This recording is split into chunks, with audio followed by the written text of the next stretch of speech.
बिस्मिल्लाहिर्रहमानिर्रहीम अस्सलामुअलैकुम। कैसे हैं आप सब लोग। आज कुकिंग विद डिकोर के किचन में बड़ी मज़ेदार बच्चों की बड़ों की सबकी फेवरेट चीज़ बनने जा रही है फ्राइज़।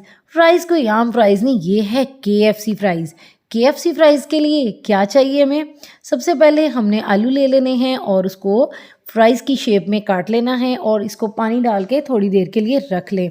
उसके बाद इसका पानी स्ट्रेन कर ले। अब हमने ले लेना है 1 teaspoon red chilli powder, 1 teaspoon salt, half teaspoon black pepper powder, 1 teaspoon chicken powder, 1 teaspoon लहसुन पाउडर और 1 टीस्पून ऑनियन पाउडर। थोड़ा सा हम बेकिंग पाउडर लेंगे वरना हाफ टी स्पून, और कलर ज़रदा रंग लेंगे हम सिर्फ कलर पर्पज़ के लिए, ठीक है, वो चुटकी भर ले लें आप, सही है।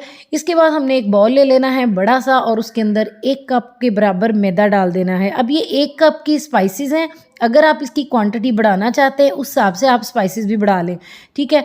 अभी हाफ कप जो है ना वो कॉर्नफ्लोर डाल दिया है। अगर मेरे चैनल को अभी तक सब्सक्राइब नहीं किया तो सब्सक्राइब कर लें जाके। अभी ये सारे स्पाइस माशाल्लाह माशाल्लाह इतने कलरफुल स्पाइस जो है ना ये हमने डाल देने हैं मैदे वाले बोल में। कोई चीज़ ज़ाया ना कीजिएगा, थोड़ा सा नमक मिर्च भी बचे वो भी डाल लें, ठीक है। अच्छे से मिक्स करें और उसके बाद इसमें डाल देना है हमने पानी और इसको अच्छी तरह से एक पेस्ट से थोड़ा सा थिन बनाना है, ठीक है। इसकी थिकनेस अच्छी खासी होगी लेकिन बिल्कुल वो मोटी सी नहीं होगी, रनी होगी लेकिन इतनी भी रनी नहीं होगी, ठीक है।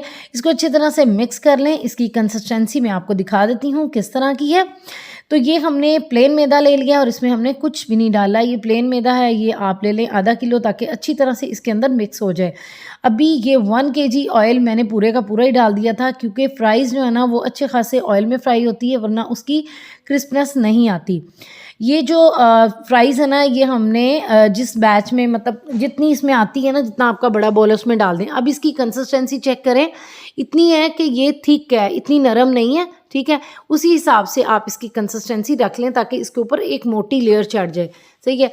उसके बाद बहुत डिसेंट तरीका और बहुत ही नाजुक लड़कियों वाला तरीका ये है कि आप फोक पे इस पे पिक करें और आहिस्ता आहिस्ता सा इसको हिलाएं जुलाएं और इसका अच्छा सा एक लेयर लुक आ जाए ना तब हमने इसको निकाल देना है। लेकिन ये बहुत ज़्यादा टाइम लगेगा हमें इसकी एक एक फ्राइज़ को बनाने में। अभी क्या करते हैं अमियों वाले काम, तो हमने 5-7 फ्राइज़ को अलग अलग से डाल देना है इसके अंदर और उसके बाद हमने नीचे से मैदे को उठाना है और उसके ऊपर डालना है। जब वो चारों तरफ से ड्राई हो जाए तो तब हमने इसको अपने हाथ से सॉफ्टली प्रेस करना है, सही है।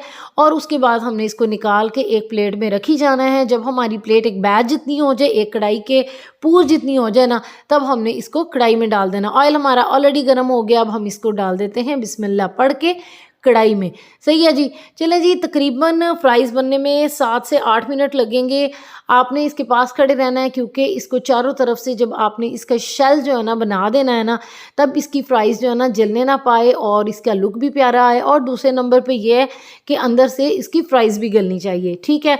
ये देखें जी, माशाल्लाह से चिकन की ज़रूरत ही बाकी नहीं रही, इतनी प्यारी फ्राइज़ बन गई है। बच्चे इसमें भी बहुत ज़्यादा राज़ी हो जाएंगे। और ये देखें जी इसका लुक माशाल्लाह खाने में इतनी ज़बरदस्त थी कि मज़ा आ गया, लगा कि KFC ही फिर आए हैं। और ये देखिए पोटैटो बिल्कुल इसका गल गया था, बहुत मज़ा आया। आप अपनी पसंद की केचप के साथ जिसके साथ मर्ज़ी खाएं, अपने मेहमानों को खिलाएं। दुआ में याद रखिएगा। बहुत बहुत शुक्रिया।